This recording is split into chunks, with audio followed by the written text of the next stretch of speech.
नमस्कार। हम सब भगवान शिव को जानते हैं, है ना? उन्हें अजन्मा भी कहते हैं। पर क्या कभी ये सोचा है कि अगर वो अजन्मा है तो उनकी उत्पत्ति कैसे हुई? आज हम इसी गहरे रहस्य को जानने के लिए पुराणों की एक बहुत ही दिलचस्प कहानी में उतरने वाले हैं। भगवान शिव त्रिदेवों में से एक, सबसे शक्तिशाली। पर सवाल यह है कि उनकी अपनी कहानी, उनकी शुरुआत, वो कहाँ से हुई? देखिए, उनकी उत्पत्ति का ये जो रहस्य है ना, ये सदियों से लोगों के मन में जिज्ञासा जगाता रहा है।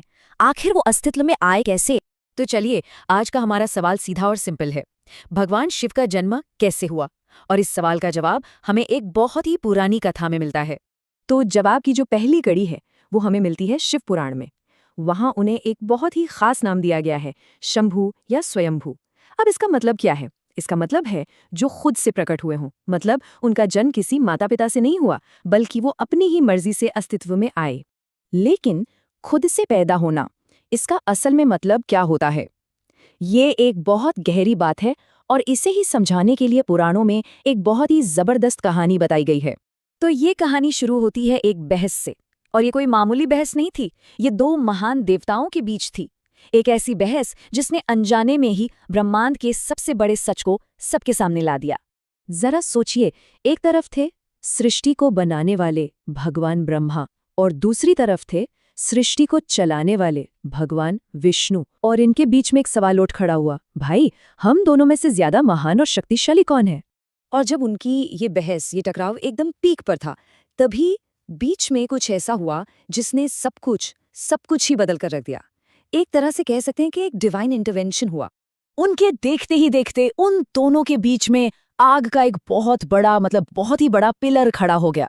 ये इतना विशाल था कि ना तो उसका कोई ऊपर का हिस्सा दिख रहा था, ना ही नीचे का, बस एक अंतहीन ज्वाला। और तभी एक आवाज गूंजी, एक दिव्य आकाशवाणी। और उस आवाज ने एक चैलेंज रखा, तुम दोनों में से जो कोई भी इस आग के स्तंभ का कोई भी सिरा ढूंढ लेगा, चाहे ऊपर का हो या नीचे का, वही सबसे बड़ा माना जाएगा। चैलेंज तो मिल गया था और दोनों ने उसे स्वीकार भी कर लिया।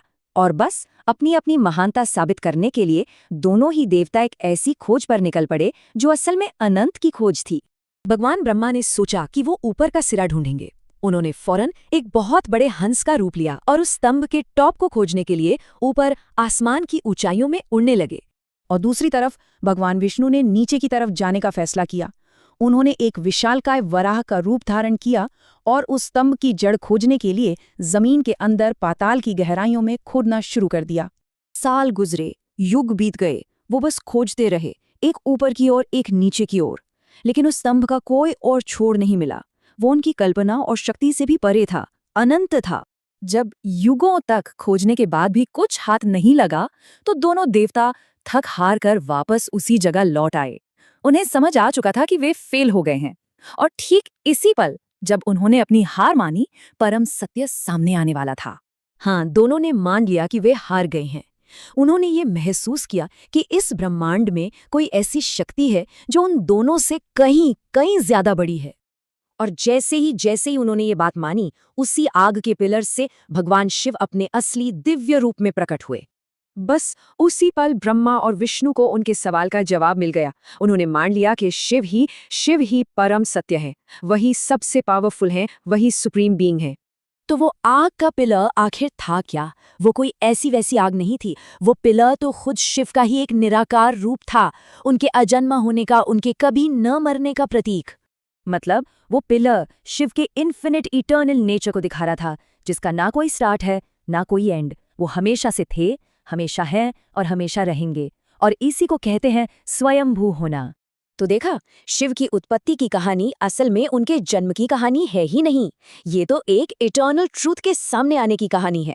ये हमें याद दिलाती है कि कुछ चीजें वो शुरू और खत्म होने के साइकिल से बहुत परे होती हैं। हर हर महादेव।